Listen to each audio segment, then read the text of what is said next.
Sir ಈಗ big boss season 10 Kannada ಈಗ close ಆಯ್ತು. ಕಾರ್ತಿಕ್ ವಿನ್ನರ್ ಆದ್ರು ಅಂತಿಮವಾಗಿ. ಇಡೀ ಈ ಸರಿಯ ಬಿಗ್ ಬಾಸ್ ಸೀಸನ್ 10 ನಲ್ಲಿ ಇಷ್ಟು ಜನ ಕಂಟೆಸ್ಟೆಂಟ್ ಅಲ್ಲಿ ಯಾರು ತುಂಬಾ ಚೆನ್ನಾಗಿ ಆಟ ಆಡಿದ್ರು, ಯಾರು ಗೆಲ್ಲಬೇಕಾಗಿತ್ತು ನಿಮ್ಮ ಪ್ರಕಾರ, ಅದ್ರ ಬಗ್ಗೆ ಒಂದು ಮಾಹಿತಿ. ಸರ್ ನಾನು ಸುಮಾರು ಸೀಸನ್ 1 ಬಿಟ್ಟು ಸೀಸನ್ 2 ಇಂದ ಕಂಟಿನ್ಯೂಸ್ ಆಗಿ ರೆಗ್ಯುಲರ್ ಆಗಿ ಫಾಲೋ ಮಾಡ್ಕೊಂಡು ಬಂದಿದ್ದೀನಿ. ಈ ಸೀಸನ್ ಅಲ್ಲಿ ನಿಜಲ್ಲೂ ಹೆಚ್ಚು ಇಷ್ಟಪಡೋದಂತೂ ಈ ಸೀಸನ್ ನಾನು. ಏನಕೆಂದ್ರೆ ಎಲ್ಲ ಸುಮಾರು ವಿಚಾರಗಳು ಹೊರಗಡೆ ಪ್ರಸ್ತಾಪ ನಡೀತಾ ಇದೆ, ಚರ್ಚೆ ನಡೀತಾ ಇದೆ, ಟಿವಿಗಳಲ್ಲಿ ಡಿಬೇಟು ನಡೀತಾ ಇದೆ. ಸೊ ನಾನು ಸಪೋರ್ಟ್ ಮಾಡಿದ್ದು ಡ್ರೋನ್ ಪ್ರತಾಪ್ಗೆ. ಕಾರಣ ಇದೆ, ಒಂದು ಆ ಹುಡುಗ ಹಿಂದೆ ಏನಾಗಿತ್ತು ಅದು ಸೆಕೆಂಡರಿ, ಅದು ನಾವು ನೋಡಿದ್ವಿ. ಬಟ್ ಒಳಗಡೆ ಅವ್ರ ಮನಸ್ಸಲ್ಲಿ ಏನಿದೆ, ಬಟ್ ಅಲ್ಲಿ ಏನು ನಡೀತು ಸುಮ್ಮನೆ ನಾವು ಟಿವಿ ಮಾಧ್ಯಮದಲ್ಲಿ ನೋಡಿ ತಿಳ್ಕೊಂಡಿದ್ದಷ್ಟೇ.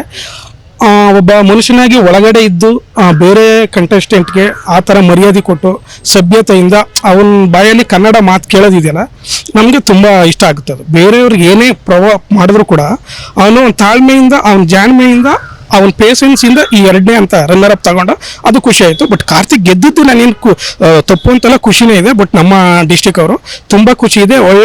ಚೆನ್ನಾಗಿ ಆಟ ಆಡ್ಕೊ ಬಂದಿದ್ದ ಮಧ್ಯಮ ವರ್ಗದ ಕುಟುಂಬದವನು, ತುಂಬ ಖುಷಿ ಆಯಿತು ಅವ್ರು ಗೆದ್ದಿದ್ದು.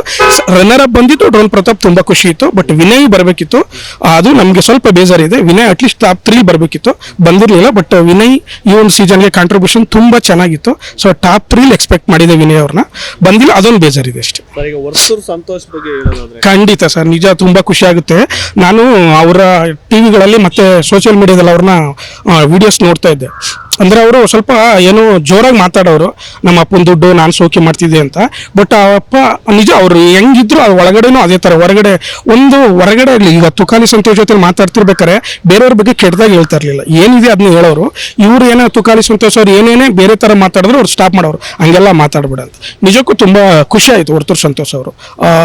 ನಿಜಲ್ಲ ಅವನ್ನ ಹೊರಗಡೆ ನೋಡಿದ್ದಕ್ಕೂ ತುಂಬ ಓಕೆ, ಅಂಥವ್ರು ಇರ್ತಾರ ಅನ್ನೋದೊಂದು ಖುಷಿ ಆಯಿತು.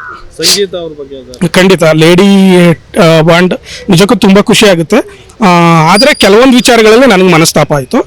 ಅವರು ಕೂಡ ನಾನು ಟಾಪ್ 2 ಬರ್ಬೋದೇನೋ ಅನ್ನೋ ನಿರೀಕ್ಷೆ ಇತ್ತು. ಈ ಸದೊಂದು ಟಾಕ್ ನಡೀತಾ ಇತ್ತು, ಲೇಡಿ ಒಂದು ಬಿಗ್ ಬಾಸ್ ಗೆಲ್ತಾರೆ ಅಂತ. ನಮಗೆ ಬಹುಶಃ ಒಂದು 90% ಲೇಡಿನೇ ಗೆಲ್ಲೋದು ಅನ್ನೋದೊಂದು ಮನಸ್ಸಲ್ಲಿತ್ತು. ಬಟ್ ಏನು ಮ್ಯಾಜಿಕ್ ಆಯಿತೋ ಗೊತ್ತಿಲ್ಲ, ಅದೊಂದು ಮಿಸ್ ಆಯಿತು ಅಷ್ಟೇ. ಅಂತಿಮವಾಗಿ ಕಾರ್ತಿಕ್ ಗೆದ್ದಿದ್ರೆ ಖಂಡಿತ ಖುಷಿ ಇದೆ. ಕಾರ್ತಿಕ್ ಗೆದ್ದಿದ್ದು ಖುಷಿ ಇದೆ. ಅವ್ರ ಕಾಂಟ್ರಿಬ್ಯೂಷನ್ ಚೆನ್ನಾಗಿದೆ ಬಿಗ್ ಬಾಸ್ ಮನೇಲಿ. ಅವರು ಡಿಸರ್ವ್ ಇದ್ದಾರೆ ಇದಕ್ಕೆ, ಯಾಕಂದ್ರೆ ತುಂಬಾ ಕಷ್ಟಪಟ್ಟು ಬಂದಿದ್ದಾರೆ. ಸೊ ಒಂದು ವಿಡಿಯೋ ಬಂತು ಲಾಸ್ಟಲ್ಲಿ ಅವ್ರದ್ದು ತಂಗಿದು, ನಿಜಕ್ಕೂ ನೋಡಿ ತುಂಬ ಕನಿಕರ, ತುಂಬ ಕರುಣೆನೂ ಬಂತು. ಪರವಾಗಿಲ್ಲ, ಒಬ್ಬ ಸೆಲೆಬ್ರಿಟಿಗಳಿಗೂ ತೊಂದರೆ ಇದೆ ಮನೆ ಕಡೆ. ನಾವೇನೋ ಸೆಲೆಬ್ರಿಟಿ ನೋಡಿದ ತಕ್ಷಣ ಇವರೆಲ್ಲ ಶ್ರೀಮಂತರು ದುಡ್ಡು ಮಡಗಿದ್ದಾರೆ ಅನ್ಕೋತೀವಿ. ಆ ವಿಡಿಯೋಸ್ ಎಲ್ಲ ನೋಡಿದ್ಮೇಲೆ ಇಲ್ಲ, ಇವ್ರಿಗೂ ಕಷ್ಟ ಇದೆ. ಒಳ್ಳೆ ವ್ಯಕ್ತಿಗೆ ಒಂದು ಟ್ರೋಫಿನೂ ಹೋಯ್ತು, ಅಮೌಂಟು ಹೋಯ್ತು. ಅದು ಒಂದು ಒಳ್ಳೆ ರೀತಿಯಲ್ಲಿ ಸದುಪಯೋಗ ಪಡಿಸ್ಕೊಳ್ತಾರೆ ಅನ್ನೋದೊಂದು ಭರವಸೆ. ನಾನು ಡ್ರೋನ್ ಪ್ರತಾಪ್, ನನಗೆ ತುಂಬ ಇಷ್ಟ ಡ್ರೋನ್ ಪ್ರತಾಪ್.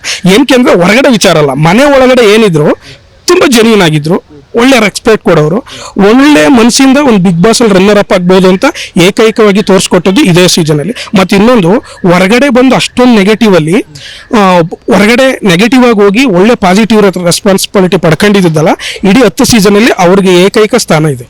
10 ಸೀಸನಲ್ಲಿ ಎಷ್ಟು ನೆಗೆಟಿವ್ ಇದ್ದೋ ಅಷ್ಟೇ % ಪಾಸಿಟಿವ್ ಆಗಿ ಮಾಡ್ಕೊಂಡು ಏಕೈಕ ಹೊರಗಡೆಗೆ ಬಂದಿದ್ದು ಡ್ರೋನ್ ಪ್ರತಾಪ್. 10 ಸೀಸನಲ್ಲಿ ಅವರೊಬ್ಬರೇ ಅಷ್ಟೊಂದು ಪಾಸಿಟಿವ್ ಆಗಿ, ಒಟ್ಟು ಎಂಥ ಕೆಟ್ಟ ಹೆಸರು ಅಂದರೆ ಅವರು ಒಂದು ಪಾಸಿಟಿವ್ ಕೂಡ ಅವ್ರದ್ದು ವಿಡಿಯೋ ಇರಲಿಲ್ಲ ಒಂದು ಸೋಷಿಯಲ್ ಮೀಡಿಯಾದಲ್ಲೇ ಆಗಲಿ. ಅಷ್ಟೇ ಪಾಸಿಟಿವ್ ಈಗ ಬರ್ತಾ ಇದೆ, ಲಕ್ಷಾಂತರ ಜನ ಇಷ್ಟಪಡ್ತಿದ್ದಾರೆ. ಸೊ ಅದೊಂದು 10 ಸೀಸನಲ್ಲಿ ಅವ್ರದ್ದೊಂದು ಮೊದಲನೇ ಸ್ಥಾನ ಕೊಡ್ತೀನಿ ನಾನು. ಬಿಗ್ ಬಾಸ್ ಮನೆಯಿಂದ ಒಳ್ಳೆ ಅಭಿಪ್ರಾಯ ಪಡ್ಕೊಂಡು ಹೊರಗಡೆ ಬಂದಿರೋದು.